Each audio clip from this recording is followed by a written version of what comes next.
Hello दोस्तों, आज हम फिर लेके आए हैं एक नए टाइप सेशन में नई जनजाति के बारे में समझेंगे। वो जनजाति है न्यासी जनजाति।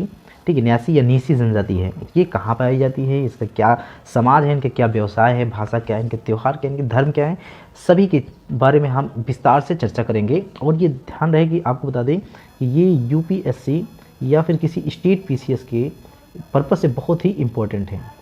इस चीज़ को बहुत ही ध्यान रखिएगा। ये स्टेट पीसीएस और यूपीएससी के पर्पज़ से काफ़ी इंपॉर्टेंस रखता है। तो हम बहुत ज़्यादा समय नहीं लेंगे, चलिए हम इस पर चर्चा करते हैं।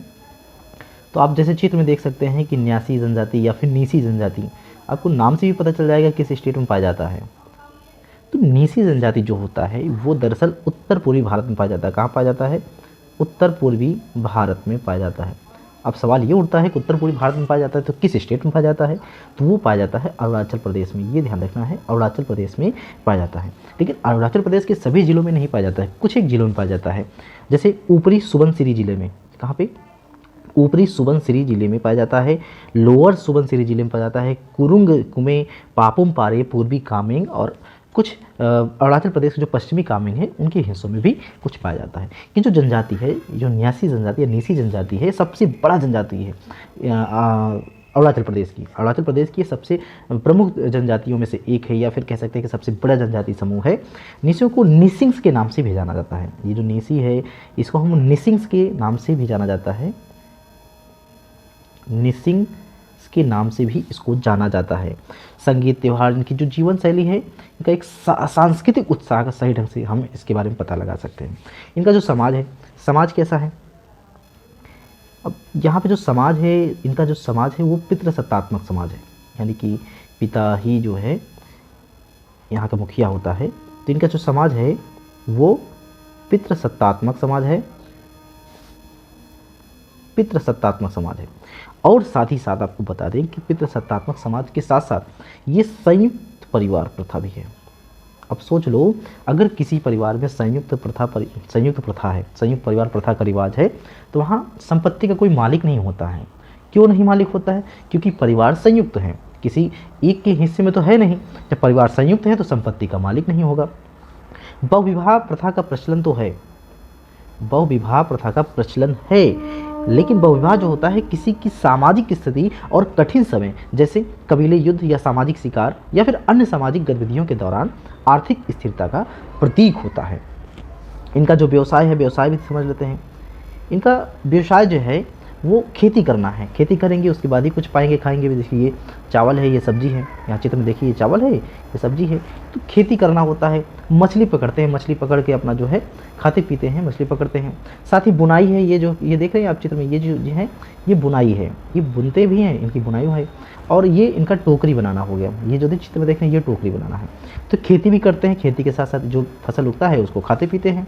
उसके बाद मछली पकड़ते हैं, मछली पकड़ते हैं, खाते पीते हैं, बुनाई भी करते हैं, फिर ये एक टोकरी बनाते हैं। जो इनकी खेती होती है, आमतौर पर उनकी खेती को कहा जाता है झुइन खेती। झुइन खेती, ठीक, झुइन खेती कहा जाता है आमतौर पर। ये चीज़ हो गई। अब ये समाज हो गया। अब इनकी जो भाषा है, जैसे ये हैं, ये नीसी जनजाति हैं, इनकी जो कौन सी भाषा है? दरअसल नीसी की जो भाषा है वो निसी भाषा है। निसी भाषा है, ये जो निसी भाषा है ये चीन तिब्बती परिवार से संबंधित है। किससे? चीन तिब्बती भाषा परिवार से संबंधित है। इसलिए कह सकते हैं ये जो भाषा है इनकी चीन तिब्बती निसी भाषा है। और आगे जो हम समझेंगे यहाँ पर जो इनका त्यौहार है, इनका त्यौहार क्या पे है? इनका त्यौहार जो है, इनके त्यौहार के बारे में समझेंगे। देखिए जो त्यौहार है, इनका एक त्यौहार है न्योकुम। कौन सा त्यौहार है? न्योकुम त्यौहार है। जो न्योकुम त्यौहार होता है वो दरअसल पूर्वजों की याद में मनाया जाने वाला एक त्यौहार है। इनकी जो धर्म है, अब बात करेंगे धर्म के बारे में। इनका जो धर्म है ये ईसाई धर्म को भी मानते हैं, साथ साथ हिंदू धर्म को भी ये मानते हैं। ये धर्म को कौन कौन सा मानते हैं? ईसाई धर्म को भी मानते हैं, साथ साथ जो है ये हिंदू धर्म को भी मानते हैं।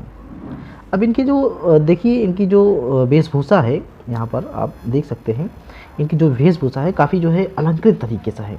अब देखिए इनके सर में क्या लगा है, ये सर में कुछ लगा है, ये भी इनके सर में भी कुछ लगा है। तो इनकी जो वेशभूषा है देखिए कि इनको काफ़ी अलग बना रखती है। अब इनके बाल जो होते हैं काफ़ी लंबे होते हैं, इस पुरुष के बाल भी लंबे होते हैं, महिला के तो बाल लंबे ही होते हैं, लेकिन इनके बाल लंबे होते हैं। और साथ ही देखिए इनके बालों में कुछ लगाया जाता है, बालों में ताल के माथे पे ठीक एक तंग गांठ से बांधते हैं। देखो ये जो देख रहे हो ये गांठ है, इससे बांधते हैं। उसके बाद इसको पहनते हैं, ये देखो इधर भी है। और इनकी जो वेशभूषा है ये वेशभूषा है, तो ये इनकी एक वेशभूषा है, ये अपनी वेशभूषा के लिए जाने जाते हैं। तो इन जो ये जो बाल है इसको जो बांधते हैं इसको पदुम कहा जाता है। क्या कहा जाता है? इसको पदुम कहा जाता है। और जो बेंत की पट्टियों से बना होता है, किसकी? बेंत की पट्टियों से बना होता है। इनके सिर पर जो भी होती है इन्हें हम बोपिया भी पहनती हैं। अब ये जो महिला है इनको बोपिया कहा जाता है। क्या? बोपिया, बोपिया कहा जाता है, जो बड़े करीने से किसी बेंत की टोपी होती है और इन्हीं जनजाति के चेहरे पर उसके मुंह से पाइप से धूम्रपान तरीके लंबे ब्लेड वाले चाके के कारण भी अच्छी तरह से जोड़ दिया जाता है, जिसे दाव के नाम से जाना जाता है। ओके, उम्मीद करता हूँ आपको ये वीडियो पसंद आया हो।